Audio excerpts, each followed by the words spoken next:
Everyone. तो Spiti trip से वापस आ चुके हैं, पर एक कांड हुआ ट्रिप से वापस आते टाइम। अपना एक टायर फट गया, और फट भी कैसे गया कि लाइक अनयूजेबल हो गया लिटरली इन सेकंड। चेक और ले आना चाहिए था मेरे को, यही वाला दवाई रख भाई, दवाई रख। इसका जैक तो आपको वाला जैक लगेगा नहीं, छोटा है ना वो जैक बोल रहा था मैं, इतना फास्ट आउट गई है हवा तो पूरा कांड हुआ है, पूरा चीर दिया। तो अब एक चीज़ तो हुई कि आपके पास स्टेपनी नहीं है, उसके बाद में आपको आराम से चलाना है। पर मुद्दा ये था कि यार ऐसा हो कैसे सकता है। जो मैंने अपग्रेड किए थे टायर्स, उनसे मैंने लगभग आधा इंच ग्राउंड क्लियरेंस भी बढ़ाई थी, और उसके साथ में टायर्स यार बहुत सॉफ्ट थे, मतलब लाइक एंडुलेशंस को बहुत ही बढ़िया तरीके से खा रहे थे। वो थे अपोलो के एप्टेरा 82।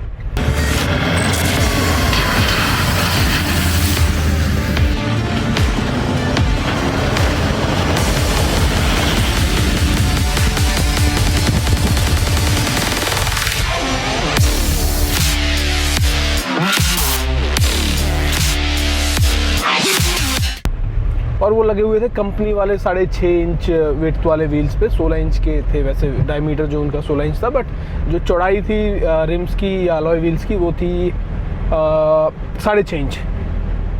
तो यार मज़ा आ रहा था उन टायर्स पे गाड़ी चलाने में। ग्रिप लेवल्स भी सेटिस्फैक्ट्री थे, कोई ऐसी दिक्कत वाली बात नहीं थी। कंफर्ट बहुत ज़्यादा था उन टायर्स के अंदर। एक साइड वॉल थोड़ी सी और बढ़ गई थी क्योंकि 75 सेक्शन के टायर्स थे, पर इस गाड़ी में ज़्यादा जगह नहीं है व्हील वेल्स में, तो आप मतलब कुछ ज़्यादा टायर अपग्रेड वगैरह की तरफ जा नहीं सकते। आपको कम से कम 2 इंच की लिफ्ट चाहिए। अभी लिफ्ट वगैरह जो है वो कोई ऐसी प्रूवन मेरे सामने चीज़ नहीं है, तो लाइक अभी बिना चीज़ को देखे तो नहीं किया जा सकता।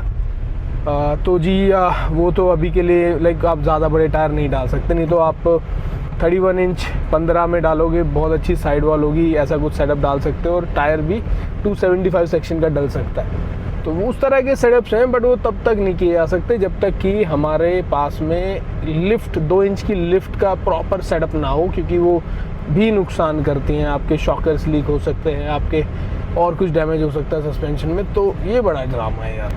तो हम लोग सुमदो से पू के बीच में थे। वहाँ पे जो ऊपर से पत्थर गिरते हैं, एक तो वैसे ही फेमस हैं, उसके साथ में वो पत्थर जो हैं वो थोड़े से शार्प भी होते हैं, ब्लेड की तरह के पत्थर होते हैं वहाँ पे।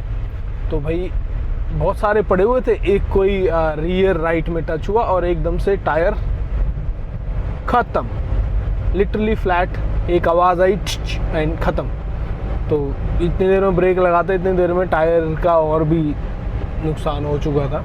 तो मतलब लिटरली अनयूजेबल हो गया। फिर चलो टायर बदला, हम लोग वापस आए, पर मुझे दिमाग में ये घुस गया कि यार हुआ क्यों। फिर मैंने ध्यान से देखा चीज़ों को, और ये पाया कि यार कि 6.5 इंच 245 सेक्शन के लिए कम है, और उसकी वजह से टायर थोड़ा सा बलून होता है। बलून होने की वजह से उसकी साइड वॉल जो है वो काफ़ी बाहर निकल आती है, और यही कारण था कि साइड वॉल सीधी लगी उस पत्थर के अंदर, और सीधा इतना बड़ा कट उसके अंदर लग गया।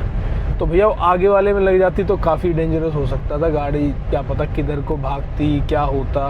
तो फिर उसके बाद मैंने चार्ट्स देखे। उन चार्ट्स में ये देखना था कि किस चौड़ाई का टायर किस चौड़ाई के रिम के लिए बना होता है। तो 8 इंच का जो व्हील है वो बना होता है 235-245 साइज़ के टायर्स के लिए, सेक्शन के टायर्स के लिए। तो फिर हमने देखा यार 6.5 इंच तो बहुत छोटा था, इसी वजह से वो इतने ज़्यादा बलून कर रहा था टायर, और इसी वजह से वो फटा। तो जो गुरखा के अंदर इंजन है ना, ये कोई बहुत ज़्यादा इम्पैक्ट नहीं होता अगर व्हील्स में 2-4 किलो 5 किलो बढ़ जाए। तो जो कन्फ्यूज़न थी वो ये थी कि यार स्टील व्हील जो हैं वो हैं लगभग 14.5 किलो के, 8 इंच वाले 16 इंच में, मतलब 8 इंच विड्थ वाले 16 इंच के व्हील्स लगभग 14.5 किलो के हैं। जो अलॉय व्हील कंपनी ने 6.5 इंच के दिए हुए थे वो थे लगभग 8-8.5 किलो, और अगर हम 8 इंच के अलॉय व्हील्स पे जाते तो वो थे लगभग 9-9.5 किलो। तो यार फिर दिक्कत ये थी कि जो अलॉय व्हील स्टील व्हील से थोड़े से लाइक आप बोल सकते 50% एक्स्ट्रा में मिल रहे थे, वो व्हील कुछ ऐसे खास नहीं थे कि जिनकी तरफ जाया जाए तो फिर कम से कम फिर फ्यूल वगैरह के व्हील्स डाले जाए, उनके ऑप्शंस नहीं मिल रहे थे मुझे। तो मैंने सोचा चलो यार let's go with the steel wheels. कोई इशू आएगा तो फिर उसके बाद में देखेंगे, ज़्यादा हैवी लगेगा, बैलेंसिंग नहीं हो रही है या फिर कुछ उस तरह की चीज़ें हैं तो उसको हम बाद में देख लेंगे।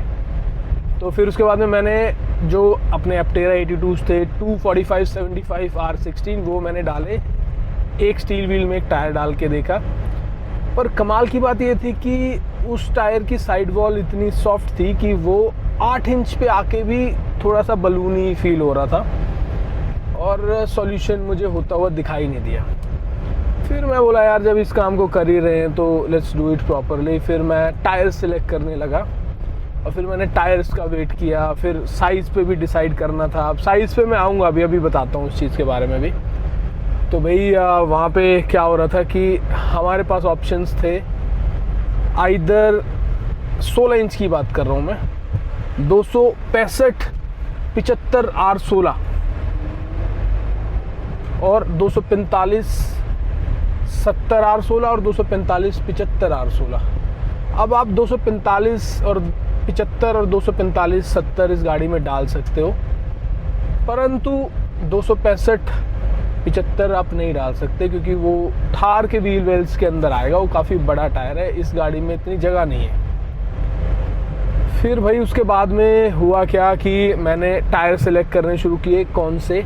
अब कुछ भी कहो यार, मैं मैक्सिस से फुली सेटिस्फाइड रहा। थार में जो मैंने मैक्सिस के ब्रावो 8980 डाले थे तो 2 टायर अपने को समझ आए। उसके बाद में एक था रडार रेनिगेड RT और उसके बाद में दूसरा था मैक्सिस बिगहॉर्न 764।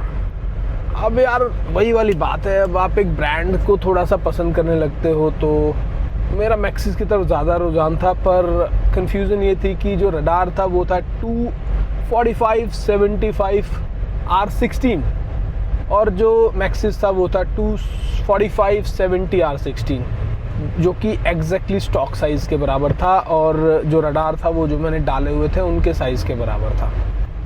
तो वो जो टायर मैंने डाले हुए थे वो ऑलरेडी रिवर्स वगैरह करते टाइम पे थोड़ा सा कहीं ना कहीं टच हो रहे थे, तो एक कन्फ्यूज़न ये बन गई थी। उसके साथ में जो अपने मैक्सिस थे वो थोड़े से, क्योंकि आपने एक बार बड़ा साइज़ का टायर डाल लिया, 1 इंच के आसपास का डिफरेंस था डायमीटर में, तो आपको आधा इंच की ग्राउंड क्लियरेंस मिलती है क्योंकि रेडियस के थ्रू मिलती है आपको ग्राउंड क्लियरेंस। तो मुझे थोड़े से वो छोटे लग रहे थे उसके बाद उसको देखने में। बट तो एक चीज़ मेरे दिमाग में चल रही थी कि हो सकता है कभी आपको स्नो चेन्स लगानी पड़ जाए इन टायर्स के अंदर भी, तो आपके पास जब टायर्स के व्हील वेल को आपने ऑलरेडी भर दिया है तो फिर जगह कहाँ बचेगी, वो स्नो चेन लाइक सब कुछ उधेड़ डालेगी आपकी गाड़ी का। तो ये चीज़ भी ध्यान रखनी थी। तो मैंने फिर मैक्सिस ही सिलेक्ट कर लिया और मैक्सिस में एक चीज़ मुझे और दिखाई दे रही थी कि साइड वॉल जो थी इसकी मैंने प्रेशर कराया 28 और 28 के बाद भी कोई ज़्यादा मतलब लाइक टायर नीचे गया नहीं। साइड वॉल्स बहुत सही, 8 इंच के व्हील पे साइड वॉल बिल्कुल परफेक्ट फील हो रही थी मैक्सिस की। उसके बाद में फिर गाड़ी में दिक्कत एक आई कि इसका कैम्बर और कैस्टर आउट थे और मैंने जब ये गाड़ी को चलाया तो एकदम से बहुत ज़्यादा साउंड मुझे फील हुआ टायर्स में से। मुझे लगा यार कहीं गलत डिसीजन तो नहीं ले लिया। तो फिर उसके बाद में मैंने 1-2 बार ब्रेक लगाया तो गाड़ी राइट की तरफ भाग रही थी, तो मुझे लगा हो सकता है क्योंकि टायर जब टेढ़ा मेढ़ा चलता है तो उस टाइम पे आवाज़ आती है। फिर मैंने अपने मैकेनिक ज्योति को ये काम सौंपा क्योंकि फोर्स का सर्विस सेंटर काफ़ी दूर था।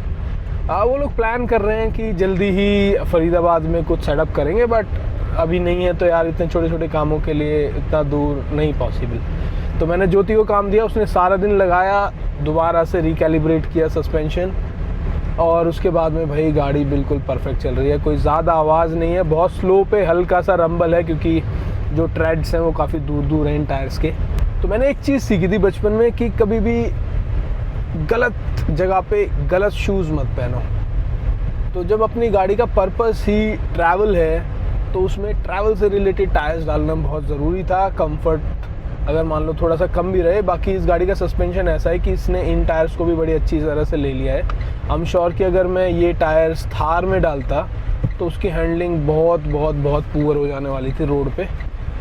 तो जी ये था अपना मेन मुद्दा जहाँ पे मैंने ये वाला टायर सेटअप और व्हील सेटअप चूज़ किया। अब माइलेज मुझे टेस्ट करनी है कि इन व्हील्स और टायर्स के कॉम्बो की अगर बात करें तो जैसे जब मैंने थार के व्हील्स और टायर्स अपग्रेड किए थे तो मेरा लगभग बड़ा था 9.6 kg पर व्हील के आसपास, लगभग 4 किलो के आसपास व्हील्स से बड़ा था पर व्हील, और लगभग 5 किलो पर टायर बड़ा था, तो लगभग 9.8 kg कुछ इसके आसपास ही मेरा पर टायर या पर व्हील मेरा वेट बढ़ा था।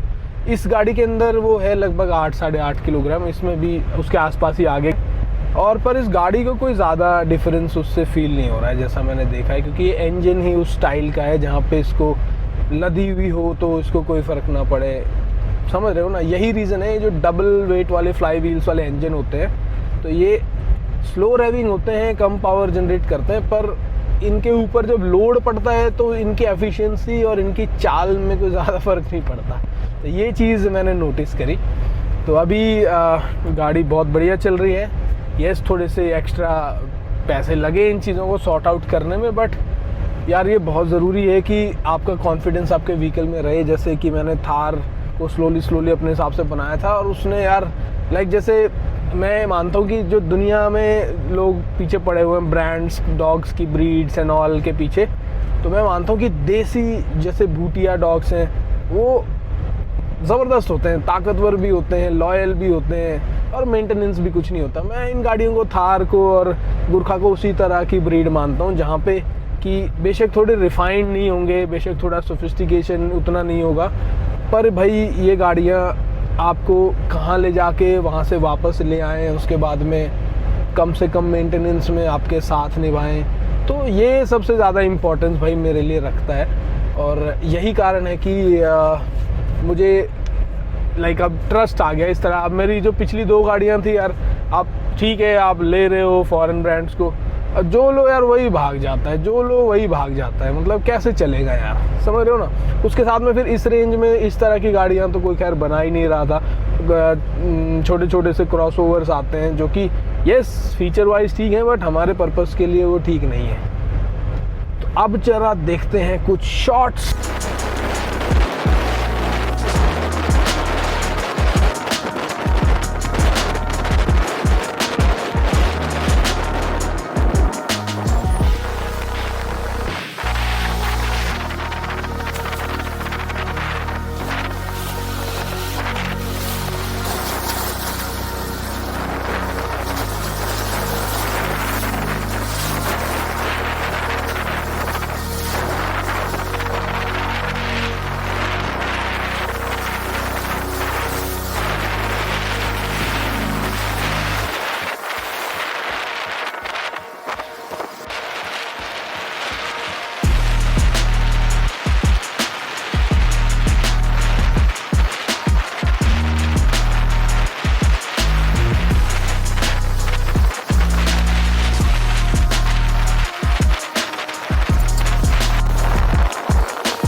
भाई मेन मुद्दा इस एक्सरसाइज का यही था कि थोड़ा सा कंफर्ट से कॉम्प्रोमाइज़ कर लेंगे, पर इतनी आसानी से भैया टायर नहीं फटने देना, क्योंकि टायर फटना, पंचर हो जाएगा चलेगा, पर टायर फट गया तो भैया टायर नहीं मिलेगा वहाँ पे, और फिर आपकी ट्रिप पे डर के निकलेगी वो ट्रिप, क्योंकि ऐसा ना हो कि एक और टायर फट जाए, समझे। तो अगर उसको हम 50% भी मिनिमाइज़ कर सकते हैं तो दैट्स द जॉब डन। तो इस वीडियो में दोस्तों इतना ही। Keep watching DCV, bye bye.